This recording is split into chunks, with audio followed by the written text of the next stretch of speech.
అందరికీ నమస్కారం. ఇప్పుడే ఫలితాలు ఇంకా వెలువడుతున్నాయి. మహారాష్ట్రలో ఎన్డీఏ కూటమి విజయ దుందుబి మ్రోగిస్తున్నది. ఇలా అందరి అంచనాలు పటాపంచలు చేస్తూ ఒక పీపుల్స్ పల్స్ సర్వే ఒకటి మాత్రం చెప్పినట్టున్నది. పీపుల్స్ పల్స్ సర్వే ఒకటి చెప్పినట్టున్నది. అంటే ఫస్ట్ చూసింది అదే. నేను మొత్తం ఆ సర్వేకి అనుకూలంగా ఫలితాలు వచ్చినాయి. ఎక్కడ చూసినా కూడా ఇలా భారతీయ జనతా పార్టీ ఎన్డీఏ హవా మహారాష్ట్రలో కొనసాగుతున్నది. జార్ఖండ్ లో పోటాపోటీ నడుస్తా ఉన్నది. ఇలా Congress party iron leg party అని చెప్పి అన్ని పార్టీలు భావిస్తున్నాయి అలా ఈ ఫలితాలతోని. వాళ్ళు ఇప్పటికే 220 సీట్లకు పైగా మెజార్టీ ఉంది. మ్యాజిక్ ఫిగర్ దాటింది. 220 స్థానాలకు పైగా మెజార్టీలో ఇండియా కూటమి ఉంది. గతంలో కంటే ఎక్కువ సీట్లను సాధించబోతున్నాం. దానిలో ముఖ్యంగా భారతీయ జనతా పార్టీ పోయినసారి 105 స్థానాలు గెలిచింది. ఈసారి 125 స్థానాలు పైగా గెలవబోతున్నమాట. కాంగ్రెస్ పార్టీ 120 స్థానాల్లో పోటీ చేసింది. 20 స్థానాలు గెలిచే పరిస్థితి కూడా లేదు కాంగ్రెస్ పార్టీ మహారాష్ట్రలో.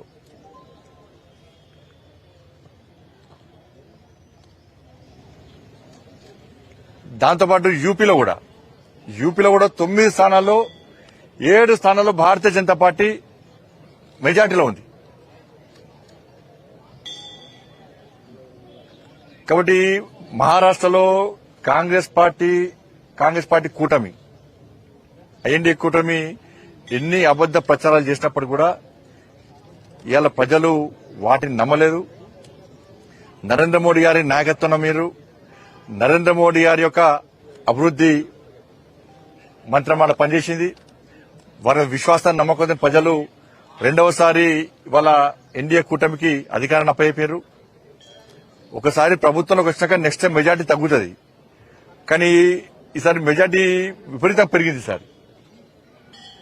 కానీ ఉద్దవ్ ఠాకరే లాంటి శివసేన పార్టీలు వాళ్ళ ఐడియాలజికల్ దానికి విరుద్దంగా, హిందుత్వానికి విరుద్దంగా, హిందూ ధర్మానికి విరుద్దంగా వివరించే పార్టీలతో కుమ్మక్కు కావడం వల్ల మొత్తం అడ్రస్ లో కూడా గల్లంతైపోయినాయి పార్టీలను కూడా.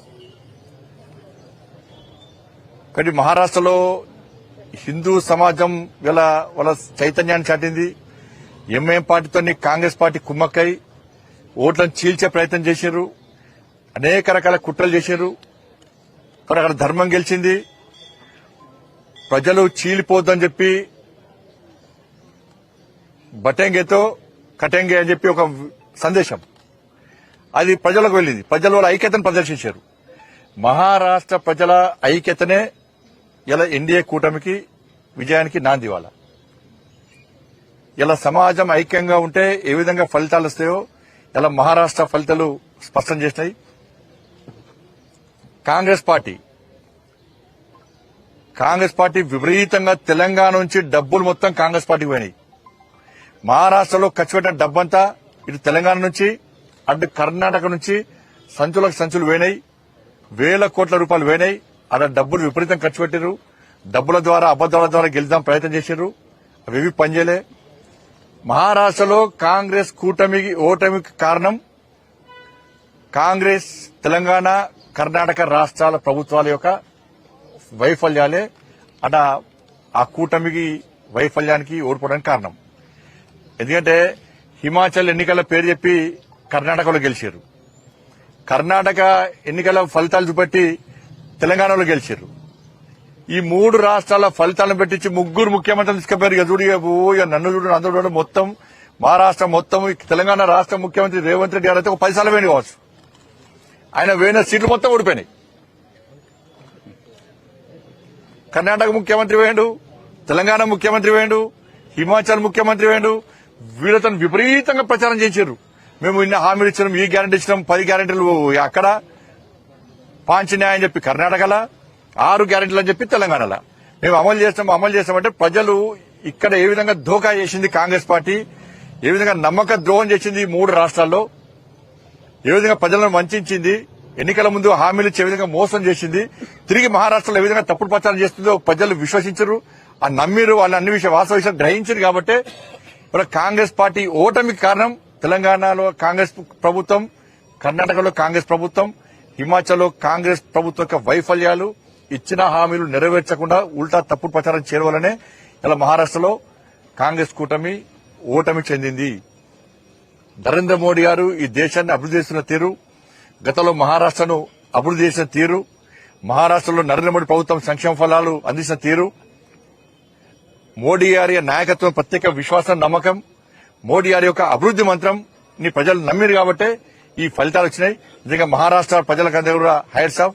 తెలంగాణ రాష్ట్రం నుంచి కూడా అనేక మంది నాయకులు, కార్యకర్తలు చాలా మంది ఇవాళ మహారాష్ట్రలో ప్రచారం వేరు. కాంగ్రెస్ పార్టీ కర్ణాటక ఎమ్మెల్యేలు, ఇక్కడ ఎమ్మెల్యేలు బూత్కొక్కన్నారు, కానీ ఎమ్మెల్యేల ప్రచారం పనిచేయలే. బీజేపీ కార్యకర్తల ముందు బీజేపీ కార్యకర్తలు ప్రతి ఇంటికి వెళ్ళి అభివృద్ధి గురించి చెప్పారు, మోడీ గారి నాయకత్వం గురించి చెప్పారు, ప్రజల ఓటు రిక్వెస్ట్ చేశారు. కానీ కాంగ్రెస్ పార్టీ అబద్దాలు ప్రచారం చేసిన కాబట్టి వాళ్ళకు వాళ్ళ అడ్రస్ గల్లంతైంది. కాబట్టి Congress party iron leg party. ఇక పార్టీతో ఎవ్వరు ఉండరు. ఇక ఐఎన్డీఏ చీలిపోవడం ఖాయం, ఐఎన్డీఏ కూలిపోవడం ఖాయం. దాన్ని ఎవరు పట్టించుకోరు. ఐరన్ లెగ్ పార్టీతో ఉండేటువంటి ప్రయత్నం ఎవరు చేయరు. కానీ తెలంగాణ ప్రభుత్వం కూడా ఇదే గతి పట్టబోతున్నది. తెలంగాణ రాష్ట్ర ప్రభుత్వాన్ని కూడా కాంగ్రెస్ పార్టీ ప్రభుత్వానికి ఇదే గతి పట్టబోతున్నది. మీరు హామీలు ఇచ్చి ఇలా ఏ ఒక్క హామీని నెరవేర్చే ప్రయత్నం చేయలే. ఇలా ఉల్టా రాష్ట్ర ముఖ్యమంత్రి తెలంగాణ నిష్పెట్టుగా అక్కడ ప్రచారం చేశారు. కాంగ్రెస్ పార్టీ మంత్రులు ప్రచారం చేశారు. 2,500 రూపాయలు ఎంతమంది మహిళలకు ఇచ్చారో మహారాష్ట్రలో చెప్పలేకపోయారు. మేము పోయి చెప్పినాం. కాంగ్రెస్ పార్టీ మోసాలని కూడా చెప్పినాం. మేము పోయి కిషన్ రెడ్డి గారు వేరు, నేను వేనా, ఇంకా చాలా మంది నాయకులు పోయి వాస్తవ విషయాలు చెప్పినాం. తెలుగు వాళ్ళందరినీ కలిసాం, తెలుగు వాళ్ళందరికీ కూడా విషయాలు చెప్పినాం. వాళ్ళు వాస్తవ విషయాలు గ్రహించారు. కానీ కాంగ్రెస్ పార్టీ తెలంగాణ రాష్ట్ర ప్రభుత్వం, తెలంగాణ రాష్ట్రం కాంగ్రెస్ పార్టీ ప్రభుత్వం మీరు ఇచ్చిన హామీలు నెరవేర్చారా? లేకుంటే మహారాష్ట్ర ప్రజలు ఏ విధంగా తిరగబడుతున్నారో తెలంగాణ రాష్ట్రంలో కూడా ఈ తెలంగాణలోని కాంగ్రెస్ పార్టీ ప్రభుత్వం మీద తిరగబడే రోజులు అతి తక్కువ సమయంలో రాబోతున్నాయి. 2,500 రూపాయలు ఎంతమంది మహిళలకు ఇచ్చారు, ఎంతమందికి తులం బంగారం ఇచ్చారు, ఎంతమంది స్కూటీలు ఇచ్చారు? వ్యవసాయ శాఖ మంత్రి చెప్పినట్లుగా ఇంకా 22 లక్షల మందికి ఎప్పుడు రుణమాఫీ చేస్తారు? రైతు భరోసా ఎప్పుడు ఇస్తారు? రైతు కూలీలకు 12,000 రూపాయలు ఎప్పుడు ఇస్తారు? 500 రూపాయల బోనస్ ఇంకా ఎప్పుడు అకౌంట్లో వేస్తారు? కొనుగోలు విషయంలో రైతులను వంచినందుకు క్షమాపణలు ఎప్పుడు చెప్తారు? 2 లక్షల ఉద్యోగాలను వెంటనే భర్తీ చేస్తున్నారు, ఎప్పుడు భర్తీ చేస్తారు? ఇచ్చింది 30,000 ఉద్యోగాల నోటిఫికేషన్ అయితే 50,000 ఉద్యోగాలు ఇస్తామని చెప్తున్నారు. మహారాష్ట్రలో చెప్పారు. ఇక్కడ తెలంగాణ పైసలు మొత్తం తీసుకుపోయి మహారాష్ట్రలో యాడ్స్ ఇచ్చారు. తెలంగాణ రాష్ట్ర ముఖ్యమంత్రి తెలంగాణ పైసలు ఇక్కడ హామీలు నెరవేర్చడానికి పైసలు లేవంటారు, బోనస్ చేయడానికి పైసలు లేవంటారు, ఉద్యోగాలకు పైసలు లేవంటారు, నష్టమైన రైతులకు ఇవ్వడానికి పైసలు లేవంటారు, 2,500 మహిళలకు ఇవ్వడానికి పైసలు లేవంటారు, 4,000 రూపాయల ఆసరా పెన్షన్ చేయడానికి పైసలు లేవంటారు, ఉద్యోగస్తుల 5 డిఎల్ చేయడానికి పెన్షన్ పైసలు లేవంటారు. కానీ ఇక్కడ కోట్ల రూపాయలు తీసుకుపోయి మహారాష్ట్రలో యాడ్ ఇచ్చారు. అన్ని అబద్దాలు యాడ్స్ ఇచ్చారు. ఏమైనా యాడ్స్ ఇవాళ ఏం పనిచేసిన యాడ్స్ అన్ని తప్పుడు ప్రచారాలే. కాబట్టి ఈ గ్యారెంటీలను ఇచ్చిన 6 గ్యారెంటీలను అమలు చేస్తారా, చేయరా? చేయకుంటే ప్రజల తిరుగుబాటుకు ప్రభుత్వం సిద్ధంగా ఉండాలని చెప్పి మేము హెచ్చరిస్తున్నాం.